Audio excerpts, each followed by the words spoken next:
ஓம் ஸ்ரீ சாய்ராம். பகவான் பாபாவின் பொற்பாத கமலங்களில் எனது அனந்த கோட்டி நமஸ்காரங்கள். ஈஸ்வர அம்மா தினத்தை முன்னிட்டு நான் எங்கள் அம்மா கிட்டேருந்து என்ன கற்றுக்கிட்டேன், சுவாமி எப்படி எனக்கு ஒரு அம்மாவாக இருக்கார் அப்படிங்கிறத பற்றி பேசுகிறதுல எனக்கு ரொம்ப சந்தோஷமாக இருக்குது. எங்கள் அம்மா பேர் பாலா. அவங்கக்கிட்டேருந்து நான் கற்றுக்கிட்ட ஃபஸ்ட்டு குவாலிட்டி சுவாமி மேலே இருக்கிற அசைக்க முடியாத நம்பிக்கை. அவங்க 4 வயசில் சுவாமிக்கிட்ட வந்தாங்க. அவங்க 44 வயசு வரைக்கும் இருந்தாங்க. அந்த 40 வருஷமுமே சுவாமி தான் அவங்களுக்கு எல்லாமே. சுவாமியோட ஆக்டிவிட்டீஸ் மட்டுமே தான் பண்ணிகிட்டு இருந்தாங்க. ஸோ கல்யாணத்துக்கு அப்புறம் நிறையா கஷ்டங்கள் இருந்த போது கூட கைவிடாமல் நான் டிவோட்டியாக இருந்த எங்கள் அப்பாவை ஒரு ஆர்டன் டிவோட்டியாக மாற்றினது எங்கள் அம்மாவோட நம்பிக்கை தான் சொல்லணும்.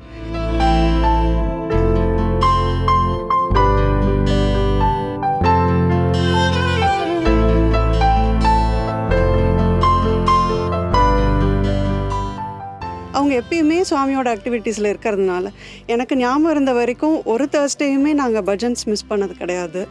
சண்டேஸ்னாலே சாய் டேஸாக இருக்கும். ஏதோ ஒரு சர்வீஸ் ஆக்டிவிட்டி இருக்கும், இல்லை ஒரு பால்விகாஸ் ஆக்டிவிட்டி இருக்கும். கண்டிப்பாக அதில் அம்மா இருப்பாங்க, எங்களையும் கூட்டிகிட்டு போவாங்க. அது மாதிரி ரொம்ப முக்கியமான குவாலிட்டி என்னன்னா, அம்மா தான் என்னோடய பால்விகாஸ் குரு. அவங்க எப்பயுமே பசங்க கிட்ட ரொம்ப லவ்விங்காக பேசுவாங்க. பசங்க அவங்க கிளாஸில் ரொம்ப ஹாப்பியாக இருப்பாங்க. எப்பயுமே புதுசாக ஆக்டிவிட்டீஸ் பண்ணுறது, வேல்யூ கேம்ஸ் வைக்கிறது, டிஃப்ரெண்ட்டாக யோசித்து ப்ரோக்ராம்ஸ் போடுறதுலேருந்து ஆக்டிவிட்டீஸ் பண்ணுறதுலேருந்து அம்மா அவ்வளோ இன்வால்வ்டாக இருப்பாங்க பால்விகாஸில். இன்றைக்கி நான் ஒரு பால்விகாஸ் குருவாக நான் என்னெல்லாம் கற்றுக்கிட்டேன், எப்படி இருக்கேன், என்ன சொல்லித்தரேன், எல்லாமே எனக்கு எங்கள் அம்மா கிட்டேருந்து கற்றுக்கிட்டது தான். அதே மாதிரி எங்கள் அம்மா பார்த்திங்கன்னா ரொம்ப லவ்விங் பர்சன். எல்லார்கிட்டையும் ரொம்ப அன்பாக பேசுவாங்க. எல்லாருக்குமே அவங்க ஒரு கைடாக இருந்திருக்காங்க, ஒரு கவுன்சிலராக இருந்திருக்காங்க. இப்போ யாராக இருந்தாலுமே அவங்களுக்கு என்ன கஷ்டமோ அம்மாட்ட சொல்லுவாங்க. அவங்க பொசிஷனில் இருந்து இது பண்ணால் நல்லது, நீங்கள் இப்படி இருந்தால் நல்லது அப்படின்னு கரெக்டாக கைட் பண்ணுவாங்க அம்மா. இந்த மாதிரி சாய் ஆக்டிவிட்டீஸ் மட்டும் இல்லை, அதை தவிர ப்ரொஃபஷனல் லைஃப்லேயும் பார்த்திங்கன்னா எப்படி சர்வ் பண்ண முடியுன்ற மாதிரியே ஒரு ப்ரொஃபஷன் எடுத்திருக்காங்க. அம்மா ஒரு ஸ்பாஸ்டிக் சொசைட்டி ஆஃப் இந்தியாவில் ஒரு டீச்சராக இருந்தாங்க. அங்கே பார்த்திங்கன்னா ஃபிசிக்கலி ஹேண்டிகேப் சில்ட்ரனும் இருப்பாங்க, மென்டலி ரிட்டார்டட் சில்ட்ரனும் இருப்பாங்க. அவங்க எல்லாருக்குமே அவங்க வீட்டுக்கு போய், ஒவ்வொருத்தர் வீட்டுக்கும் போய் அவங்க எப்படி இருக்காங்க, அவங்க பேரண்ட்ஸ் கிட்ட பேசி அவங்கள மோட்டிவேட் பண்ணி அவங்க எப்படி இம்ப்ரூவ் பண்ண முடியும்.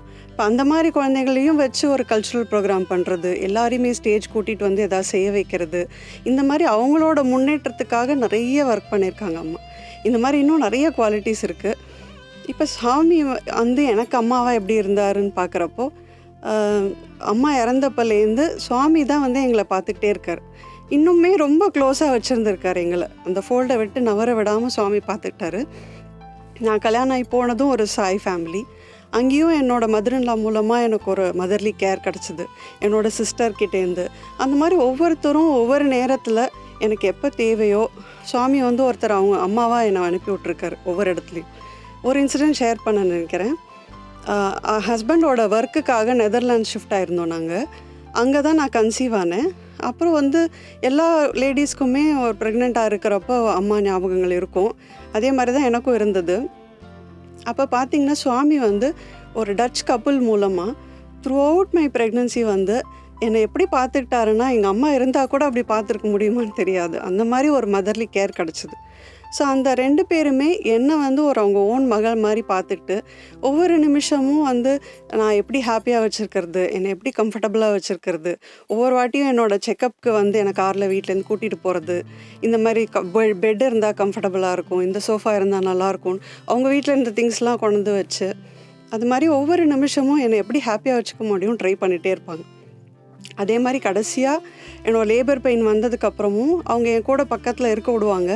ஸோ அவங்க through out my labour pain பக்கத்தில் இருந்துட்டு, அவங்களும் ஒரு நர்ஸு, அதனால் அவங்க எப்படி ஸ்லோவாக ப்ரீத் பண்ணணும், எப்படி நீ சாய்ராம் சாய்ராம் சொல்லிகிட்டே இரு அப்படின்னு அந்த ஜேர்னி ஃபுல்லாகவே என் பக்கத்தில் இருந்து கைட் பண்ணிகிட்டே இருந்தாங்க.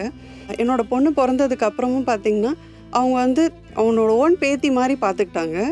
கடைசியாக ஒரு 4-5 மந்த்ஸ் கழித்து நாங்கள் இந்தியாவுக்கு ரிட்டன் ஆனோம்.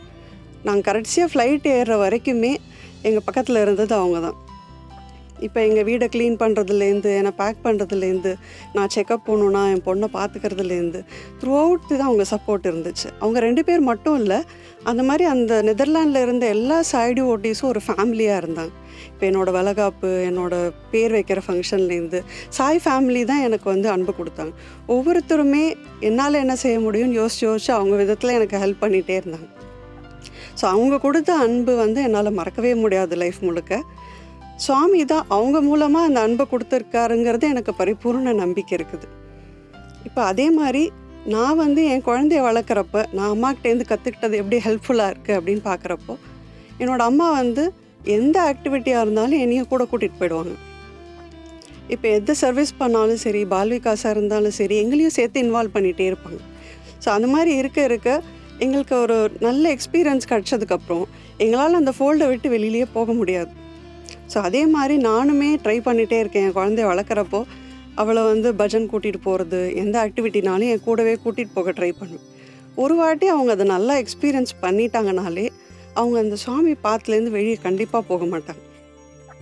ஸோ சுவாமியோட பாத்தில் இருக்கிறப்போ அவங்களோட எல்லாமே சுவாமி பார்த்துக்கிறார். நம்ம கவலையே பட தேவையில்லை. ஸோ நம்ம ஆஸ் அ பேரண்ட் என்ன பண்ணணும்னா, அவங்க சுவாமி மேலே நம்பிக்கை வைக்கிறதும், சுவாமி ஃபோல்டில் இருக்கிறதும், சுவாமி ஆக்டிவிட்டீஸ் பண்ணுறது மட்டும்தான் நம்ம கைட் பண்ணணும். மீதி எல்லாமே சுவாமி பார்த்துக்கிறார். ஸோ இது வந்து நான் எங்கள் அம்மாக்கிட்டேருந்து கற்றுக்கிட்டேன் சார். ஸோ இது மாதிரி நான் வந்து எங்கள் அம்மாக்கிட்டேருந்து கற்றுக்கிட்டதை என் குழந்தைய வளர்க்குறப்பையும் அதே மாதிரி பண்ணுறதுனால அவங்களும் சுவாமி ஃபோல்டுலேயே இருந்து சுவாமி மேலே நம்பிக்கையாக இருந்து ஒரு நல்ல குழந்தையாக வருவாங்கன்றது நம்பிக்கை எனக்கு கண்டிப்பாக இருக்குது. ஜெய் சார்.